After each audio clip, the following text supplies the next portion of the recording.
Mayor, should you be invited to the Senate, are you willing to testify against the Discayas kung sakasakali?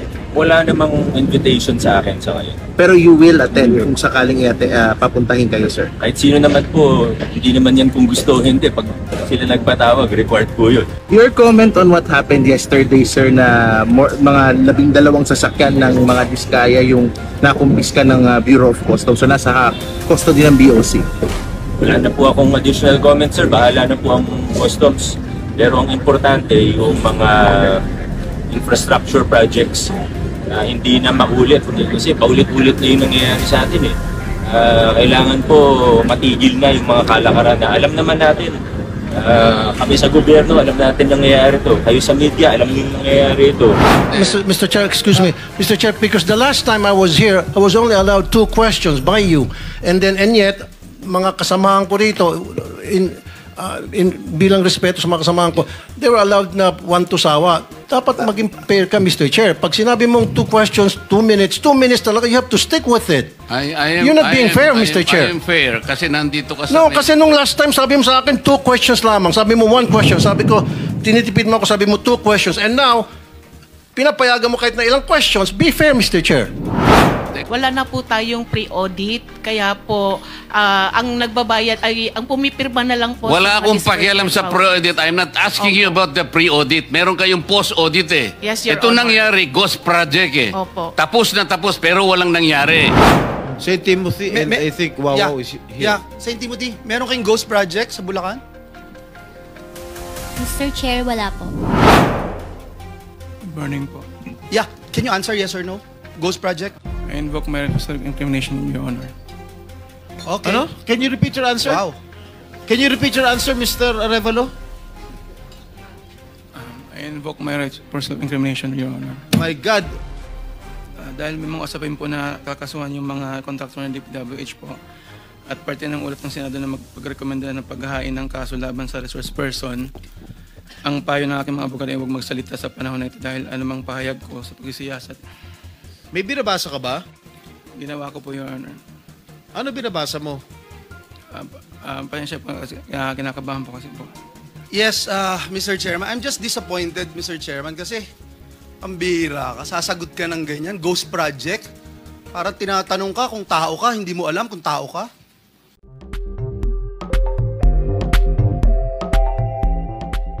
Question addressed to Ms. Rimando. Ms. Rimando, bago ka naging CEO ng St. Timothy, ano naging trabaho mo? Nagtrabaho din po ako sa St. Gerard, Mr. Chair. Ano trabaho mo sa St. Gerard? HR Manager po, Mr. Chair. HR? Ano ibig sabihin ng HR for the education of the public? Human Resource po. Tapos naging CEO ka ng St. Timothy. Yes po. Sino pinakikinggan mong boss? Sino pinakikinggan mong boss? Pinakikinggan ko pong boss. Ikaw ba ang boss ng St. Timothy o meron kang pinakikinggan na iba? Di ba si Madam Sara? Ay, hindi po. Regarding po sa St. Timothy, ako po. O sa St. Gerard? Sa St. Gerard po, wala na po akong ano doon. So Mr. ikaw Chair. na susunod? Opo, Mr. Chair. Alright. Sige, mamaya magtatanong ulit. Thank you. Senator Bato is recognized. Thank you, Mr. Chair. Before that, I think the good secretary is asking to be excused. You're excused, sir. Thank you. Thank you for your Personally, I would like participation. to thank you for coming over. Bagamat hindi na po kayo ang kalihim ng DPWH. Thank you for attending. Thank you and so very respecting much. the subpoena of this institution, the Senate. Thank you so very much, Your Honor, and thank you for the opportunity that And you good have luck given me. in your future journey. Good luck. Thank you, Your Honor. Senator Bato. Thank you, Mr. Chair. Mr. Chair, may I request the presence of MG Samidan Construction? Dito ba? I was informed I'm here, Your Honor. is around. MG Samidan. Ay, yes, ma'am. I'm here for Your Honor. Since your registration as a corporation with SAC in 2019, your paid-up capital up to now remains 250,000. Yet, based on news reports, you bag a total of 5.022 billion pesos worth of flood control projects. Paano nyo po ito nagawa? Sa loob lamang ng 5 taon, mula sa 250,000 pesos, ngayon bilyon-bilyon na po ang inyong naging proyekto sa flood control. Your Can you Honor. explain to this committee, please? Yes, Your Honor, if I may. Yes. We are a sole proprietor company. We are already 34 years in the business po sa construction. In 1991, it was started by my husband as a authorized managing officer. Tapos nung namatay po siya noong 2007, I have to register again, but yung trade name po namin, yung trade name po ng asawa ko, yun pong ginamit namin. And this is a sole proprietorship company po, sir.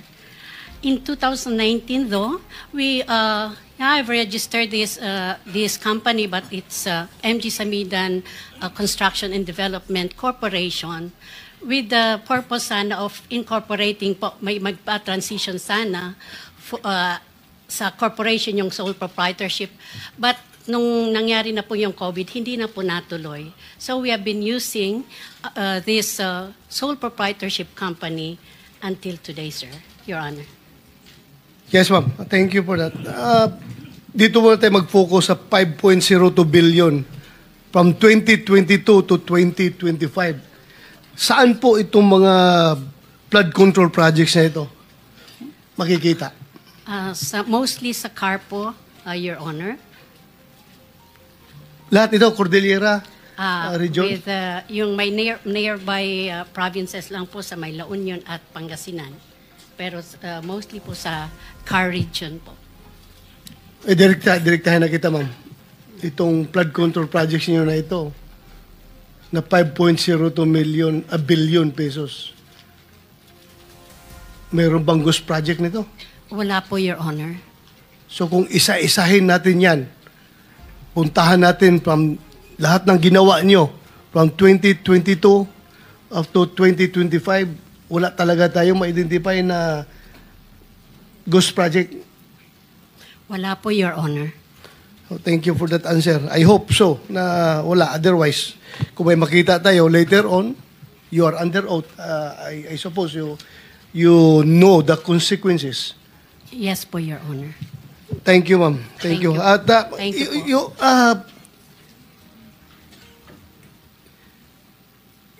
Gaan yung pick up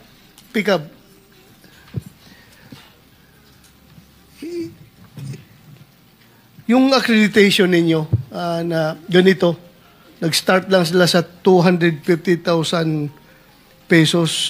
Hindi kayo nagulat na within a span of 2019, tapos pagdating ng 2022, 3 years. 2019 to 2022, 3 years. Biglang nakakuha sila ng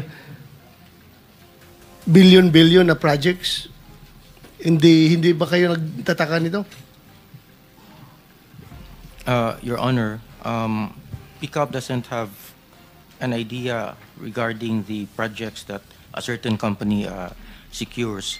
Like I said, we are not... Di ba kayo ang mag-accredit ng ano yun? Yung 1 star, 2 star, 3 star, 4 star, gano'n ba yun? Yes, sir. We do the accreditation in terms of category and ARCC.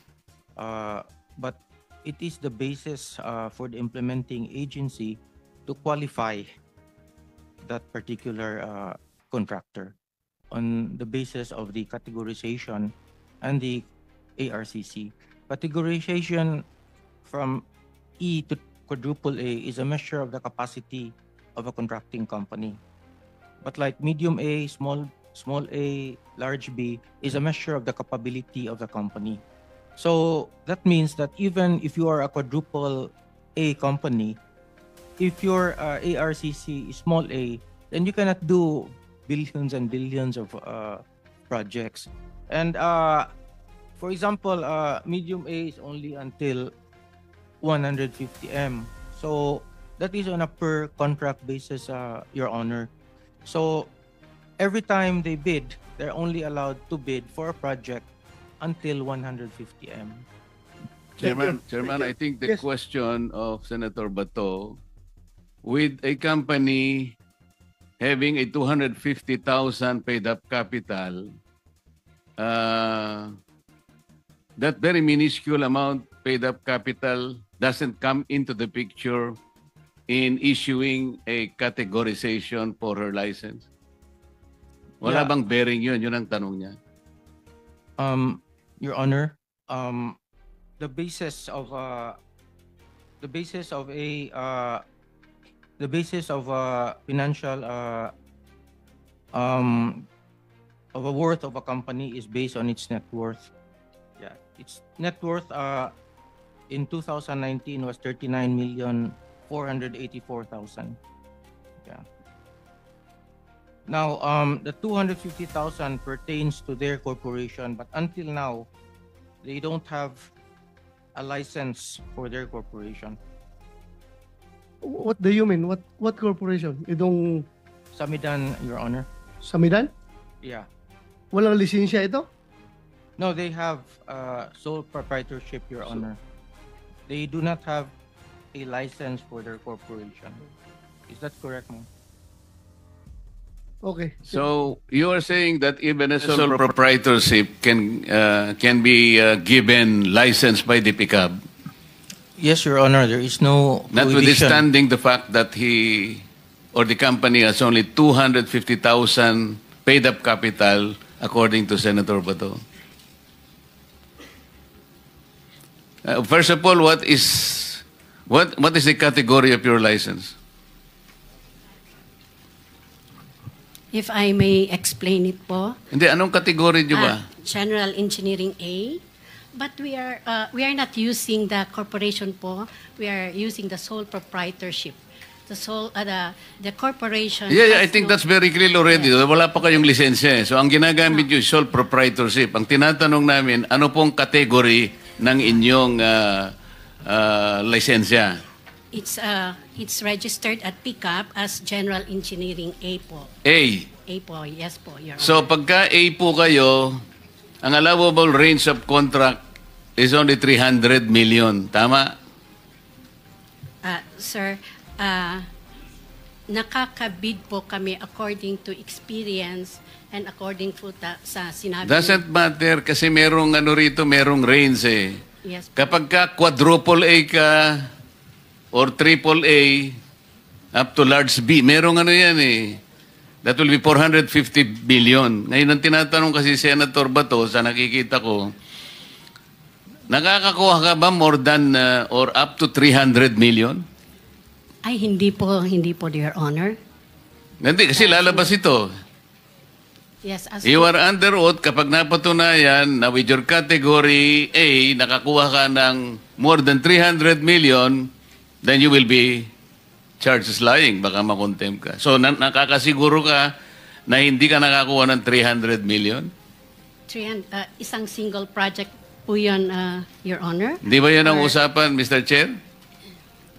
Yes, sir. For a category A contractor with an equivalent size range So, of medium B, they can ang bid up sinasabi to niya, 300 hindi siya M. nakakakuha ng more than 300 million. Tama? Na single project po, Your Honor.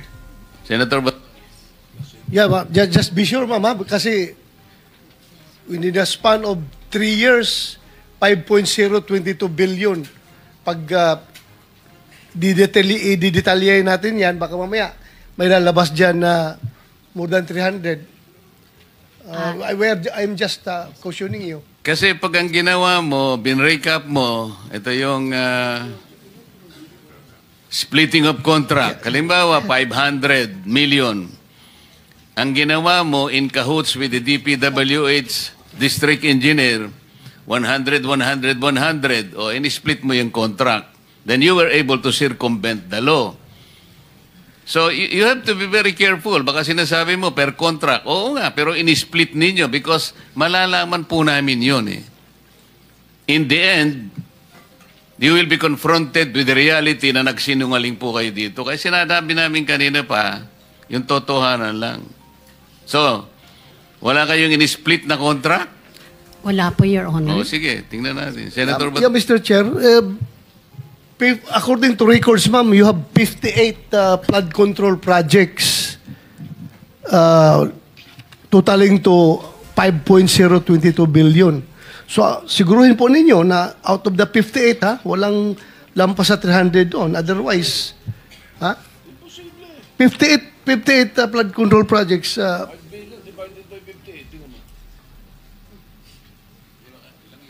Dali lang.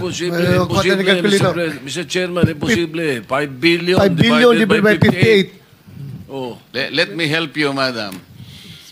Thank you, Your Honor. 2024, ilan po ang flood control projects ninyo? 2024, last year.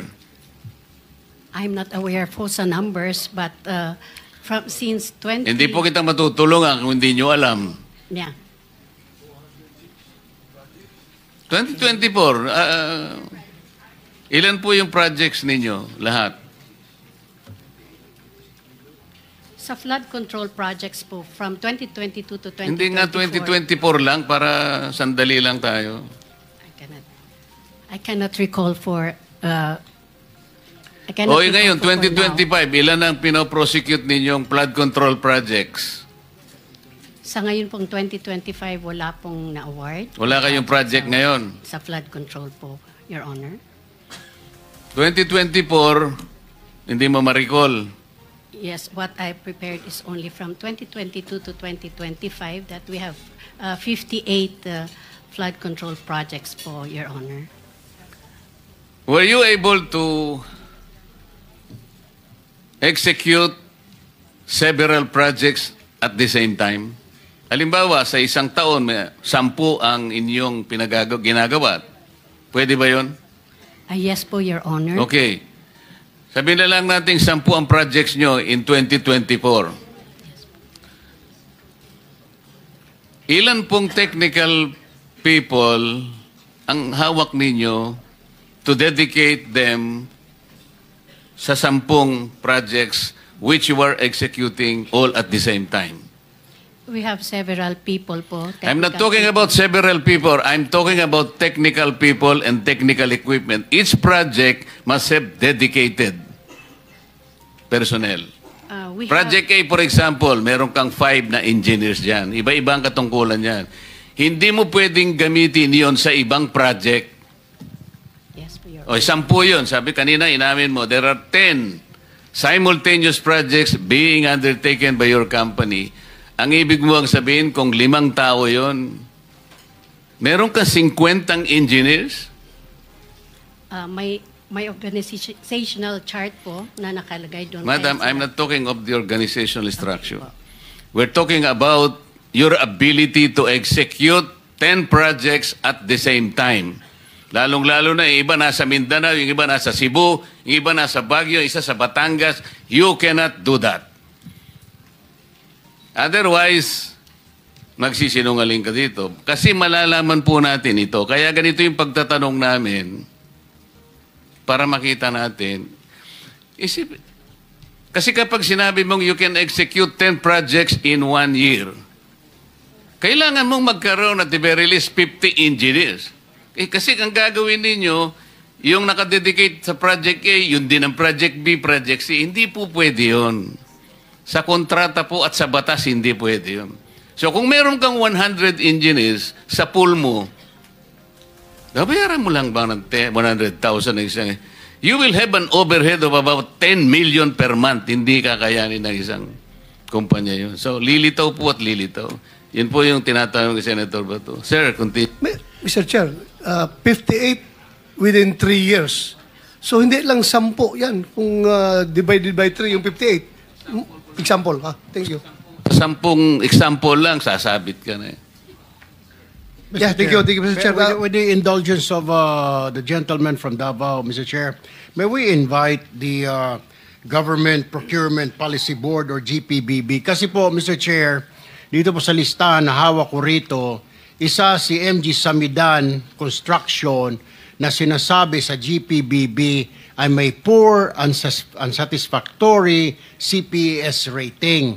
Yan po ang sabi at ilan pa mga kumpanya rito. So can we invite them? Kasi ang tanong po, na blacklist na pala ito kasi ang sinasabi po dito, ang guidelines po ng GPBB, pag ikaw may unsatisfactory na performance or poor CPS rating, dapat ikaw ay not allowed anymore to join and receive flood control projects. So may we invite this board para magpaliwanag kasi kasama po si Samidan dun, sir, na sinasabi na had poor, unsatisfactory CPS rating at iba pang kumpanya, Equiparco, kasama din po, Tiki, Alertiki, Hightone, Road Edge, Sunwest, Legacy, EGB Construction. Ito po kailangan ho siguro may magpaliwanag dito bakit pinapayagan na makatanggap ng flood control projects when in fact,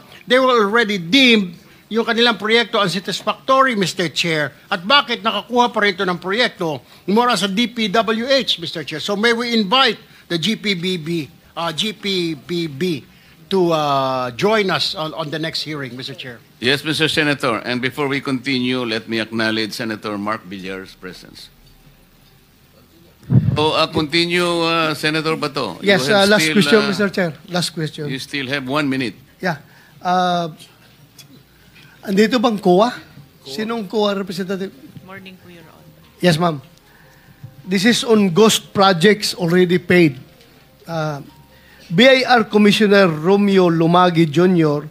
said contractors found guilty of under-declaration or evading taxes will not be issued updated tax clearances, effectively disqualifying them from future government projects and suspending settlement of their current contracts.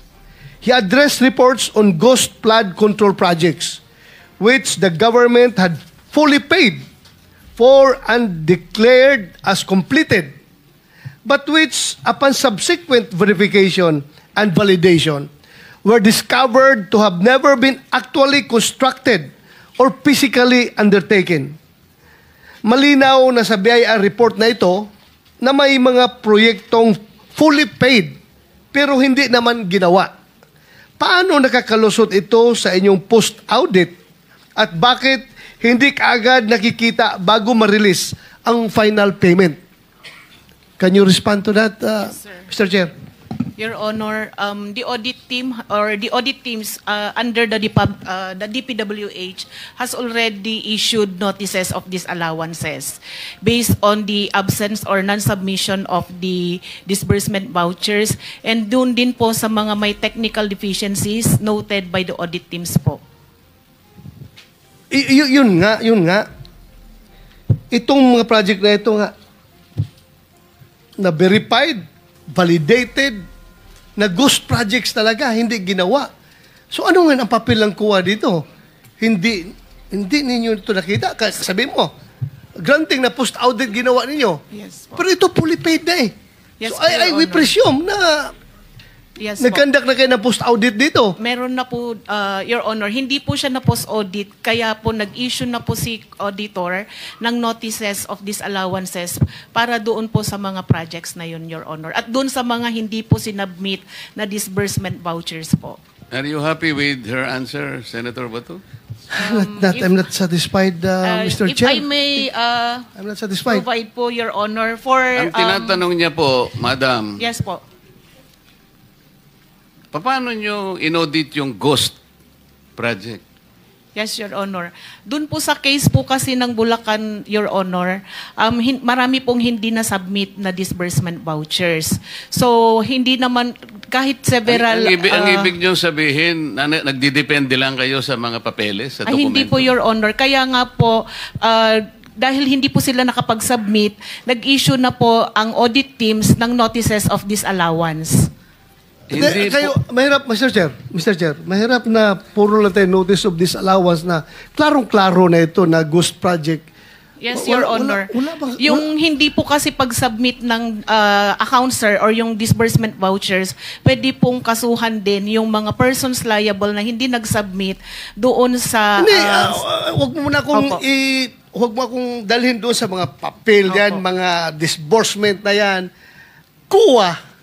Kung mag-post audit kayo, di ba pupunta kayo sa area, tingnan nyo kung saan ang project. Yes po. O ngayon, hindi nyo nakita. Ano, hanggang kuan lang kayo? Hanggang disallowance lang kayo? O hindi nyo nakita. O ano ngayon? So, hindi ba papilin nyo yan as commission on audit na mag-file lang kaso?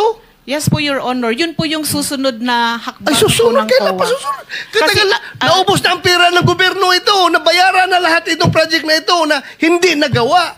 Tapos ngayon, susunod pa. I am so, alam mo, yung mga tao na nanonood sa atin, sabihin nila, kaya pala naglipa na yung ghost projects dahil yung COA, kabagal kumilos. Hindi po, Your Honor. Gusto ko lang pong iklaro na yun pong sinasabi nating ghost project na isa po sa mga nabisita ay 2025 transactions po siya. At declared po siya na completed as of July 2025. Yun pong disbursement vouchers po niya ay hindi pa po due for submission noong August po na unang hearing natin. Kailan ninyo mapapailan na kaso ito? Because the people are impatient. The people are impatient with all this corruption na Yes, nangyari. Your Honor. Kailan nyo ipapile? Can you give us a ganito po siya, different Your Honor. answer? Opo. Ganito po siya. Di ba po kasama po siya doon sa ating special audit. Sa ngayon po, fina-finalize po yung audit highlights natin sa special audit. Doon po sa audit highlights, alam mo, yung yes, Your Honor. mga tao Opo. nakikinig sa atin Yes ngayon, po. hindi pasok sa utak nila yung special, regular audit or what. Yes po. Ang tanong ko sa iyo, kailan nyo tumapailan ng kaso? The soonest possible time po, Your Honor. What is the soonest time? Dahil i-issue po ngayon yung ating... Kaya, what is the soonest time? Estimate. This month po, Your Honor. This month? Opo. Mapailan nyo ito ng kaso? Opo. Ngayon, sino ang pwede nyo papailan ng kaso? Sir, based po doon sa audit, sir, yung mga... yung mga persons liable po, pwede pong management officials ng DPWH at ganun din po yung mga contractors po. Mr. Chair, so this month. Interjection, Mr. Chair.